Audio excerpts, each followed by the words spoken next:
M. Brahim Samir, intitulé Dégradation électrochimique du thiabendazole et de l'imazalil, étude atmosphérique des composés aromatiques hétérocycliques azotés.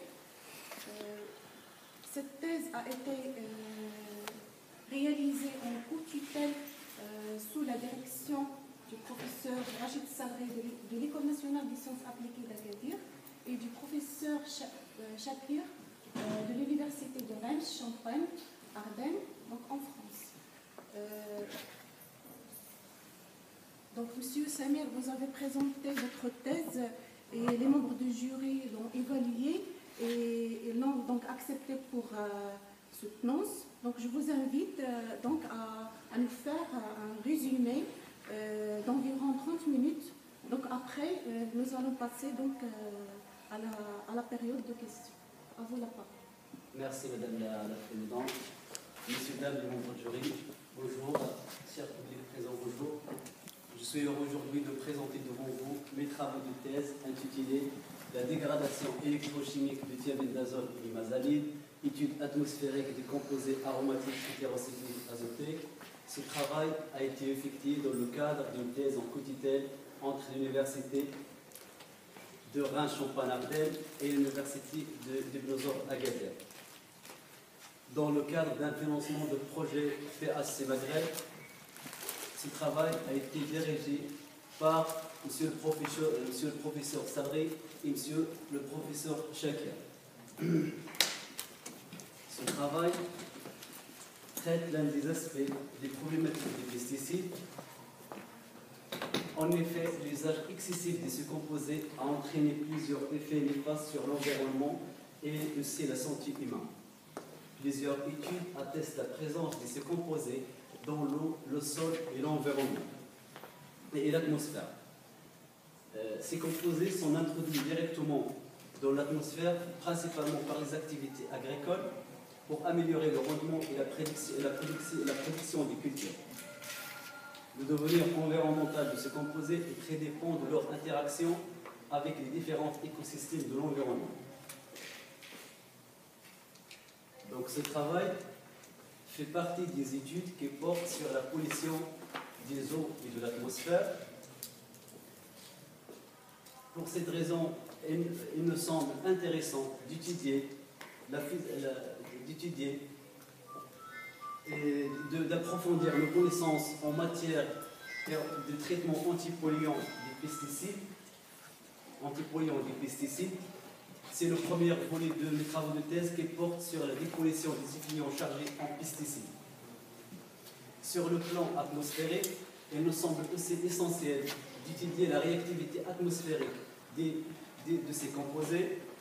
C'est le deuxième volet de mes travaux de thèse qui porte sur la réactivité et le devenir atmosphérique des composés représentatifs des pesticides. Notre choix est porté sur les composés hétérocycliques aromatiques azotés.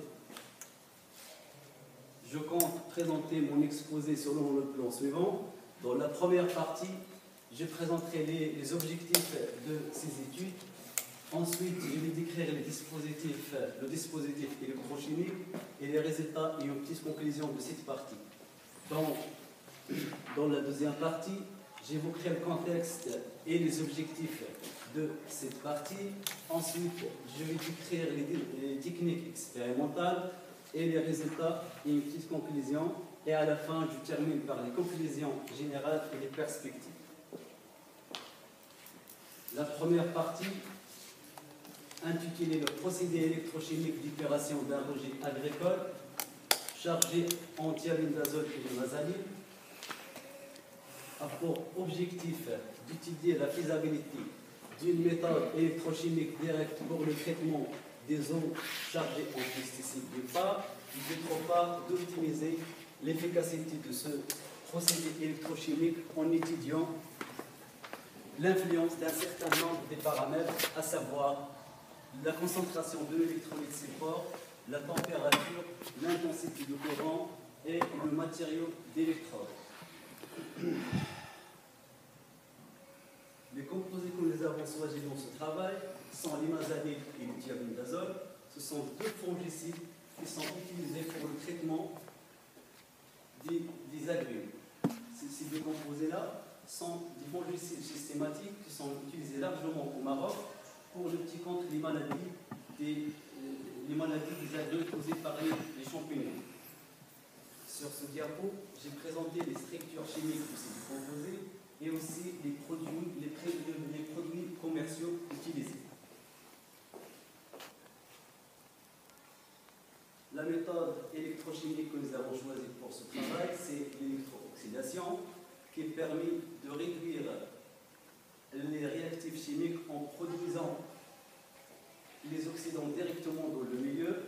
Son principe consiste à la minéralisation par oxydation anodique, qui est basée sur la régénération des radicaux hydroxydes qui sont capables de dégrader la matière organique. Cette oxydation se déroule principalement en deux étapes. La première, c'est la production des radicaux OH par une décharge anodique de l'eau sur les sites actifs de l'électrode. La deuxième étape, c'est la réaction de ces radicaux avec la matière organique qui va se transformer en matière organique oxydée RE. Ce processus va conduire à la minéralisation totale des matières organiques. Le dispositif électrochimique utilisé est présenté sur ce diapo. Il s'agit d'une cellule électrochimique qui contient la solution à traiter. Cette cellule est de double paroi et de volume de 100 ml. Elle contient les trois électrodes qui sont liés à un potentiostat. Ce dernier permet d'assurer le courant entre les électrodes afin de réaliser l'électrolyse. Les trois électrodes utilisées dans ce travail sont une électrode de référence, c'est une électrode de calibre saturé. Contre-électrode, il s'agit d'une électrode de platine et les électrodes de travail sur laquelle se déroule l'oxydation. Le suivi du milieu réactionnel est réalisé par les analyses de demande chimique de l'oxygène qui permet d'apprécier la concentration de la matière organique dans la solution. Son principe est basé sur des réactions d'oxydoréduction dont l'oxydant est le bichromate de potassium. À partir de cette équation Vélan, on peut calculer la demande chimique en oxygène par l'expression suivante. Dans ce travail, le taux de minéralisation est exprimé en pourcentage d'abattement de TCO pour différents temps d'électrolyse. Et voici les résultats que nous avons obtenus. Concernant l'effet de la concentration d'électrolyte support, nous avons réalisé des expériences d'électrolyse des solutions de Dicto dans les conditions expérimentales suivantes en utilisant le NaCl comme électrolyte support avec des concentrations entre 2% et 4%. Le suivi par les analyses de demande chimique en oxygène montre que le taux de minéralisation augmente avec la diminution de la concentration du NaCl dans la solution de 4% à 2%. Là aussi, le suivi cinétique montre que la vitesse de la réaction dépend inversement de la concentration d'électrolyte support dans la solution. L'intensité de courant est un paramètre aussi qui affecte la minéralisation et l'économie de ce processus. Pour étudier l'effet de ce paramètre, nous avons réalisé des expériences d'électrolyse des solutions de Dicto dans les conditions expérimentales suivantes, sous des intensités de courant entre 40 et 80 mA. Les résultats obtenus montrent, pour constater que le taux de minéralisation augmente de 62% à une intensité de 40 mA à 87% à une intensité de 80 mA. Là aussi, le suivi cinétique montre que la vitesse de la minéralisation dépend de l'intensité de courant.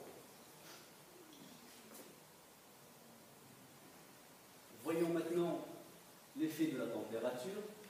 Nous avons réalisé des expériences d'électrolyse des solutions de Dicto et Fungaflor dans les conditions expérimentales suivantes. L'ensemble des résultats est présenté sur ce diapo. On constate que l'élévation de la température jusqu'à 55 degrés dans le cas de Tecto et de 45 degrés jusqu'à 45 degrés dans le cas de Fongaflor engendre une diminution de taux de minéralisation et de la vitesse de minéralisation de ces deux composés. Cela peut être justifié par la diminution de la solubilité de l'oxygène dans la solution. En effet, la comparaison de la cinétique de minéralisation de thiamine d'azote et celle de la solubilité d'oxygène dans la solution montre que ces deux paramètres évoluent dans le même sens. Cela nous laisse déduire que la teneur en oxygène de la solution de thiamine d'azote est influencée directement par l'oxydation du thiamine d'azote. La concentration des fongicides est aussi un paramètre important. Pour cette raison, nous avons réalisé des expériences d'électrolyse des solutions de Fongaflor et Tecto dans les conditions expérimentales suivantes. Le suivi par les analyses de monde chimique en oxygène montre que le taux de minéralisation augmente avec la diminution de la concentration des pesticides dans la solution pour les deux composés. Par ailleurs, cette méthode électrochimique est applicable dans un large domaine de concentration des pesticides.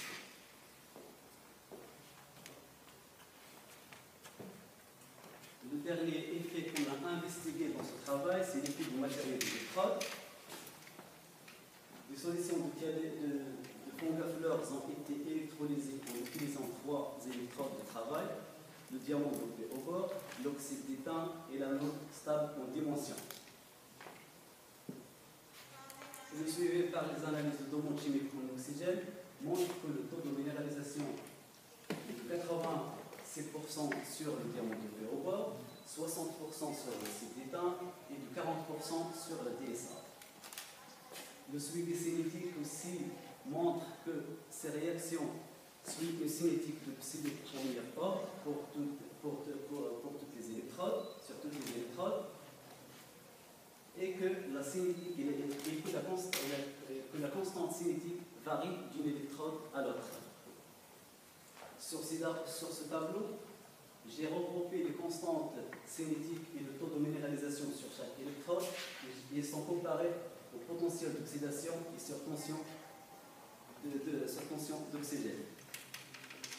On constate que le diamant dopé au bord est la meilleure électrode pour dégrader l'hémazaline.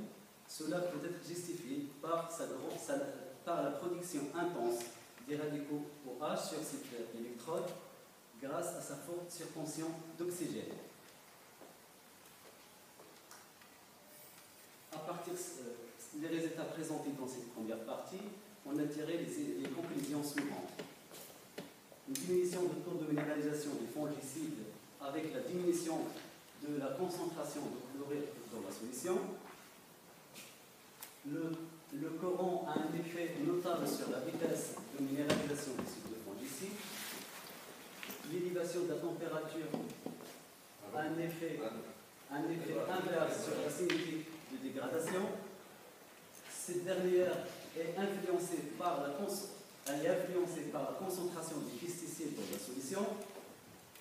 Et quant à l'effet du matériel d'électrode, on a montré que le diamant dopé au bord est la meilleure électrode pour dégrader ces deux fongicides.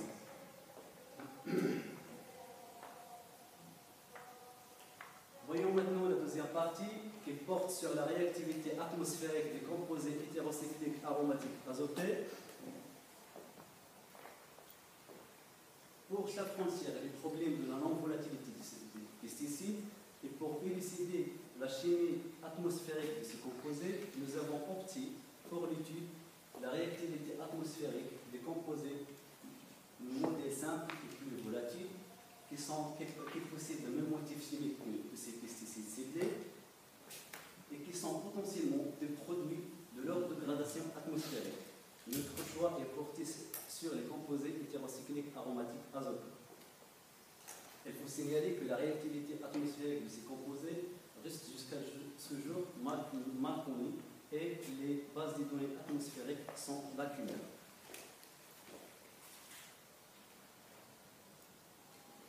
Dans cette partie, on s'est intéressé à l'oxydation atmosphérique d'un certain nombre de composés hétérocycliques azotés à 5 atomes, à savoir le pérazole et le triazole, et 3 composés hétérocycliques à 6 atomes, la pérazine, la péridazine et la périmidine.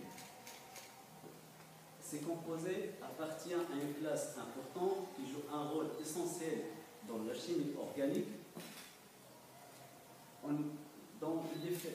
Le motif hétérocycle est présent dans plusieurs composés qui sont utilisés dans nombreuses applications, à savoir les applications médicinales, où 67% de ces composés, où 60% des produits médicinaux contiennent un composé hétérocyclique. On les trouve aussi dans les applications agricoles, notamment la synthèse des pesticides, et ils sont aussi utilisés dans les applications industrielles comme des inhibiteurs de corrosion, des polymères, des solvants, etc. Les principaux objectifs de cette partie sont de déterminer les spectres d'absorption et vie visible de ce composé pour voir si ces composés sont photolysables dans la troposphère, d'une part, et d'autre part, d'étudier la cinétique des réactions de ces composés avec les radicaux OH et l'ozone. Ces déterminations vont contribuer à enrichir les bases de données cinétiques et spectroscopiques afin de comprendre les relations structure-réactivité.